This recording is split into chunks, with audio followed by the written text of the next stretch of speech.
ಉದ್ದೇಶ ನಮ್ಮ ಚಿಕ್ಕಬಳ್ಳಾಪುರ ಜಿಲ್ಲೆಯ ಜಂಗಮಕೋಟೆ ಹೋಬಳಿಯ 13 ಹಳ್ಳಿಗಳ 2823 ಎಕರೆ ಭೂಮಿ ವಿಚಾರದಲ್ಲಿ ಇಂದಿಗೆ 115 ದಿನದ ಹೋರಾಟವನ್ನು ಮುಂದುವರಿತೈತೆ.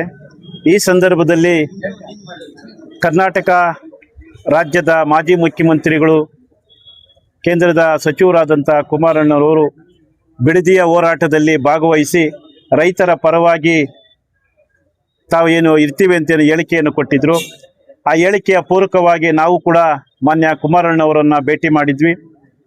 ಅಣ್ಣ, ನೀವು ಚಿಕ್ಕಬಳ್ಳಾಪುರ ಜಿಲ್ಲೆ ಆಗಲಿಕ್ಕೆ ಮೂಲ ಕಾರಣಕರ್ತರು, ನೀವು ಕೂಡ ಜಿಲ್ಲೆಯನ್ನು ಮಾಡಿದಿರಿ. ಬರೀ ನೀವು ಬಿಡದಿಯ ರೈತರು ಹೋರಾಟವನ್ನು ಮಾಡ್ತಾಯಿದ್ರಿ, ನಮ್ಮ ಜಿಲ್ಲೆಯ ರೈತರ ಪರವಾಗಿ ಹೋರಾಟವನ್ನು ಮಾಡಬೇಕು ಅಂತೇಳಿ ನಾವು ಒತ್ತಾಸೆಯನ್ನು ಹೇಳಿದ್ವಿ. ಅದರಂತೆ 6ನೇ ತಾರೀಕು ಇಂದು ನಾವು ಬರ್ತೇವೆ ಅಂತೇಳಿ ಏನು ಮಾತನ್ನು ಹೇಳಿದರು.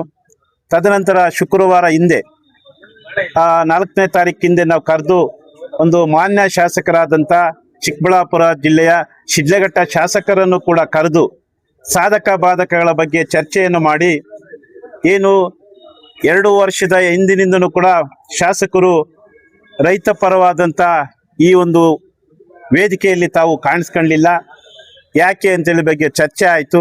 ಎಲ್ಲ ಗಂಭೀರವಾದಂಥ ಚರ್ಚೆ ಆದಮೇಲೆ ಮಾನ್ಯ ರವಿಕುಮಾರ್ ಅವರು ಕೂಡ ರೈತರ ಫಲವತ್ತಾದ ಕೃಷಿ ಭೂಮಿ ಕೈಗಾರಿಕೆ ಬೇಡ, ಕೃಷಿಯೇತರ ಭೂಮಿಯಲ್ಲಿ ಆಗಬೇಕು ಅಂತೇಳಿ ಅವರು ಕೂಡ ಒತ್ತಾಸೆಯನ್ನು ಹೇಳಿದರು. ನಾವು ಕೂಡ ರೈತರ ಪರವಾಗಿ ಇರ್ತೇನೆ ಅಂತೇಳಿ ಹೇಳಿರೋದ್ರಿಂದ ಇವತ್ತು ಪತ್ರಿಕಾಗೋಷ್ಠಿಯನ್ನು ತಮ್ಮಗಳ ಮುಂದೆ ಮಾಡಲಿಕ್ಕೆ ನಾವು ಇಷ್ಟಪಡ್ತೇವೆ. ಅದೇ ಶಾಸಕರು ಏನು ಜಂಗಮಕೋಟೆ ಹೋಬಳಿಯಲ್ಲಿ 13 ಹಳ್ಳಿಗಳು ಅಂತ ಏನ್ ಹೇಳ್ತಿದಾರಲ್ಲ, 1 ಎಕರೆ ಪಾಣಿ ಇದೆ, 4 ಎಕರೆಗೆ ಅವರು ಗೋಮಾಳವನ್ನ ಆಕ್ರಮಿಸ್ಕೊಂಡಿದ್ದಾರೆ ಅಂತ ರೈತರು ಇಲ್ಲಿ ಧರಣಿ ಮಾಡ್ತಾ ಇರೋದು ಅಂತ ಹೇಳ್ತಾ ಇದ್ದಾರೆ. ಅವರು ಹೇಳಿದ್ರು, ನಾವು ಕೂಡ ಎಲ್ಲ ಕೂತು ಯಾರು ವಾಸ್ತವಾಂಶದ ಬಗ್ಗೆ ಏನಿವತ್ತು 2823 ಎಕರೆ ಏನು ಭೂಮಿ ಐತೆ, ಆ ಭೂಮಿಯಲ್ಲಿ ಈಗಾಗಲೇ 526 ಎಕರೆ ಭೂಮಿ PSL ಕಂಪನಿಗೆ ಹೋದಂಥ ಭೂಮಿ, 1300 ಚಿಲ್ಲರೆ ಏನು ಇವತ್ತು ಎಕರೆ ಇದೆ ಅದು ರೈತನ ಮೂಲ ಪಾಣಿದಾರರ ಹೆಸರು ಇದೆ. ಒಂದು 700 ಚಿಲ್ಲರೆ ಎಕರೆ ಏನು ಖರಾಬಿ ಅಂತ ಏನು ಇತ್ತು ಇವೆಲ್ಲವೂ ಕೂಡ ಚರ್ಚೆ ಆಯಿತು. ಇವತ್ತು ಖರಾಬಿ ಇರೋದು ಕೂಡ ಸರಿಸುಮಾರು 24-25 ವರ್ಷದ ಹಿಂದೆನೇ, ಅಂದರೆ 50, 53, 57 ಅರ್ಜಿ ಹಾಕಿದ್ದಾರೆ ಅನ್ನೋದ್ರ ಬಗ್ಗೆ ಸುದೀರ್ಘವಾಗಿ ಎಲ್ಲ ಚರ್ಚೆಯನ್ನು ಮಾಡಿದ್ವಿ. ಈಗ ಎಲ್ಲೋ ನಾನು ವೈಯಕ್ತಿಕವಾಗಿ ತಮಗೆ ಹೇಳಿಕೆ ಕೊಡೋದ್ರಿಗೂ ನಾವು ಕೂತು ಚರ್ಚೆ ಮಾಡೋದಕ್ಕೂ ಭಾಳ ವ್ಯತ್ಯಾಸ ಇರ್ತದೆ. ಎಲ್ಲ ಚರ್ಚೆ ಆದಮೇಲೆ ಕುಮಾರಣ್ಣವರ ನೇತೃತ್ವದ ಅಧ್ಯಕ್ಷತೆಯಲ್ಲಿ ಚರ್ಚೆಯನ್ನಾಯಿತು. ಅಂದು ನಮ್ಮ JK ರೆಡ್ಡಿ ಅವರು, ಚಿಂತಾಮಣಿ ಮಾಜಿ ಸಚಿವರು ಕೂಡ ಇದ್ದಂಥದ್ದು, ಮತ್ತು ನಾಡಗೌಡರು ಅಂತೇಳಿ ಒಬ್ಬ ಶಾಸಕರು ಇದ್ದರು. ಆಮೇಲೆ ನಮ್ಮ ಶಿವಶಂಕರ್ ಅವರು ಅಂತೇಳಿ ಒಬ್ಬ ಶಾಸಕರು ಕೂಡ ಇದ್ದರು. ಇವರೆಲ್ಲರ ಅಡಿಯಲ್ಲಿ ಸಾಧಕ ಬಾಧಕಗಳ ಚರ್ಚೆ ಆದ ಮೇಲೆ ಮಾನ್ಯ ಶಾಸಕರು ರೈತರ ಪರವಾಗಿ ನಾನು ನಿಮ್ಮ ಜೊತೆಯಲ್ಲಿ ಇರ್ತೇನೆ ಅಂತ ಹೇಳಿದ್ದಾರೆ. ಭಾಳ ನಿಮ್ಮೆಲ್ಲರ ಪರವಾಗಿ, ವಿಶೇಷವಾಗಿ ಇಡೀ ರೈತರ ಪರವಾಗಿ ನಾವು ಅಭಿನಂದನೆ ಹೇಳ್ತೇವೆ. ಈ ಪತ್ರಿಕಾಗೋಷ್ಠಿಯ ಉದ್ದೇಶ ಶಿಡ್ಲಘಟ್ಟ ತಾಲೂಕು ಜಮಕೋಟೆ ಹೋಬಳಿಯ 13 ಹಳ್ಳಿಗಳ ಫಲವತ್ತಾದ ಭೂಮಿಯನ್ನ ರೈತರಿಗೆ ಉಳಿಸ್ಕೊಡ್ಬೇಕಂತೇಳಿ ಸುಮಾರು 115 ದಿನಗಳಿಂದ ಅಹೋರಾತ್ರಿ ಧರಣಿ ಮಾಡ್ತಾ ಇದ್ದೇವೆ. ಆ ಧರಣಿ ಮುಂದುವರಿತಾ ಇದೆ. ಆದರೆ ಇತ್ತೀಚಿನ ದಿನಗಳಲ್ಲಿ ರಾಜ್ಯದಲ್ಲಿ ರೈತರ ಪರವಾಗಿ ಬಿಡದಿ ಆ ಹೋರಾಟದ ಬಗ್ಗೆ ಕುಮಾರಸ್ವಾಮಿ ಅವರು ಕೊಟ್ಟಂತ ಹೇಳಿಕೆಗಳು, ಆ ಕುಮಾರಸ್ವಾಮಿಯವರು ರೈತರ ಫಲವತ್ತಾದ ಭೂಮಿಯನ್ನು ಯಾವುದೇ ಕಾರಣಕ್ಕೂ ಬಿಡೋದಿಲ್ಲ ಅಂತ ಹೇಳಿದ್ಮೇಲೆ ನಾವು ಕೂಡ ಆ ಒಂದು JDS ಪಕ್ಷದ ನಿಲುವು ಆ ರೀತಿ ಆಗಿದ್ದಾಗ ನಮ್ಮ ಕ್ಷೇತ್ರದ JDS ಶಾಸಕರು ಕೂಡ ಆ ನಿಲುವಿಗೆ, ಪಕ್ಷದ ನಿಲುವಿಗೆ ಬದ್ಧರಾಗಿರಬೇಕು. ಅದು ಬಿಟ್ಟು ನಮ್ಮ ವಿರೋಧವಾಗಿ, ನಮ್ಮ ಹೋರಾಟ ಸಮಿತಿ ವಿರುದ್ಧವಾಗಿದ್ದರು.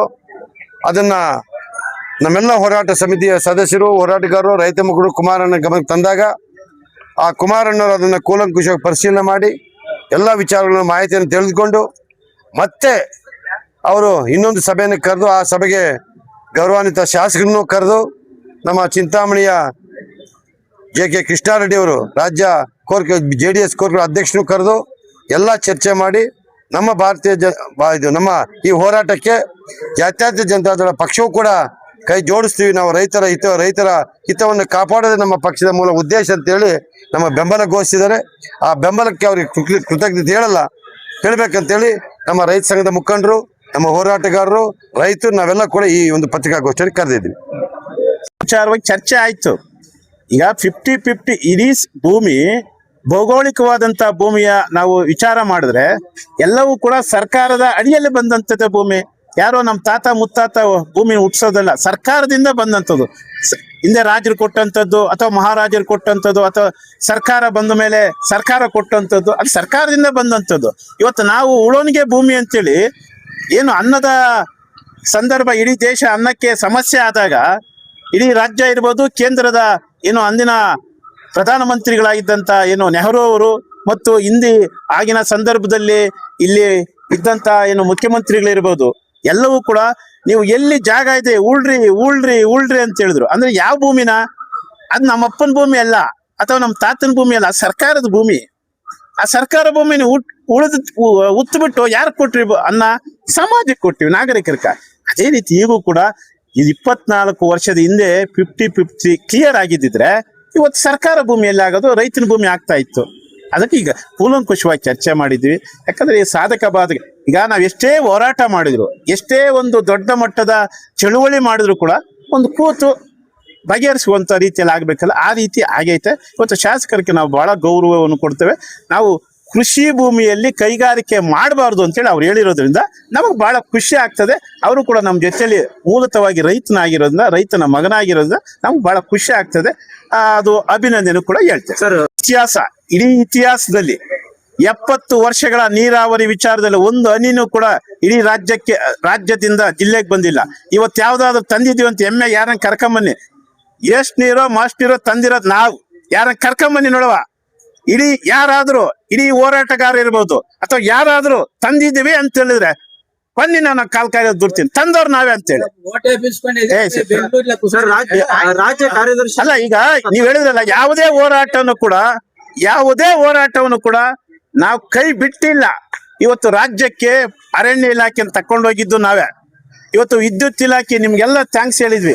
ಇವತ್ತು ವಿದ್ಯುತ್ ಇಲಾಖೆ, ಇವತ್ತು ಮಂತ್ರಿಗಳು ಶಬಾಷ್ಗಿರಿ ಹೇಳಿದ್ರು, ನಿಮ್ಮಕ್ಕೂ ಸೇರೈತದು.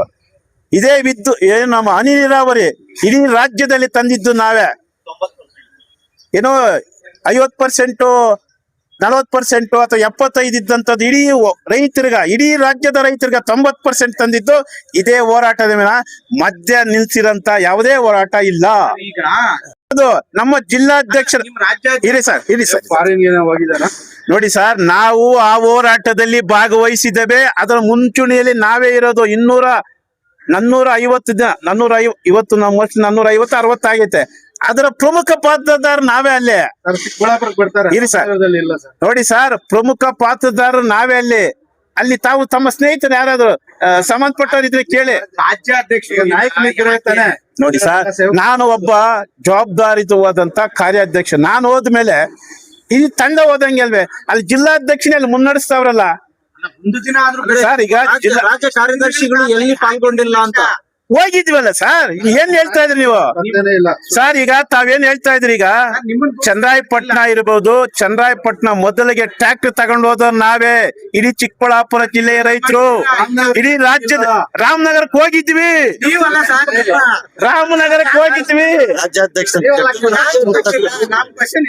ಸರ್, ಎಲ್ಲಾ ಕಡೆನೂ ಆನೇಕಲ್ ಇರ್ಬೋದು, ಬೆಂಗಳೂರು ಏನು ಸುತ್ತಮುತ್ತ ಎಲ್ಲಿದ್ದಾವ ನಾವೆಲ್ಲ ಕೂಡ ಭಾಗವಹಿಸ್ತಾ ಇದ್ದೇವೆ. ತಾವೆಲ್ಲ ಒಂದ್ ಮಾತು ಕೇಳ್ತೀರಿ.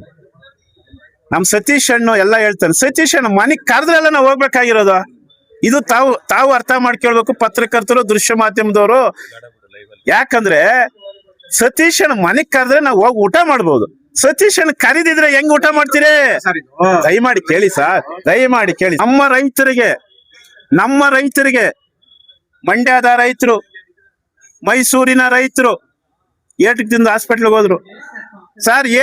ಅಲ್ಲಿ ಅದೇ ಜಾಗದಲ್ಲಿ ಯಾರು ಒಂದು ಕಡೆ ಬೇಕು ಅಂತ ಧರಣಿ ಮಾಡಿದ್ರೆ, ಬೇಡ ಅಂತ ಪುಣ್ಯಾತ್ಮರು ಹೊಡೆದ್ಬಿಟ್ರಂದ್ರೆ ನಿಮ್ ಮಾಧ್ಯಮದವರು ಕೂಡ ಪಾಪ ತೊಂದರೆ ಆಯ್ತು ಬೆಳ್ಳಗೊಬ್ಬರಿಗೆ. ಅಂದ್ರೆ ಸಂದರ್ಭ ಅಂತ ಅರ್ಥ ಮಾಡ್ಕೊಳ್ಬೇಕು ಸರ್. ಒಟ್ಟಾರೆ ಕುಮಾರಸ್ವಾಮಿ ಅವರು ಚಿಕ್ಕಬಳ್ಳಾಪುರಕ್ಕೆ ಯಾವಾಗ ಬರ್ತಾರೆ ಸರ್? ಒಂದು 15 ದಿವಸ ಅಂತ ಹೇಳಿದರೆ ನಾವು ಪ್ರಯತ್ನ ಮಾಡ್ತೇವೆ. Okay sir, thank you.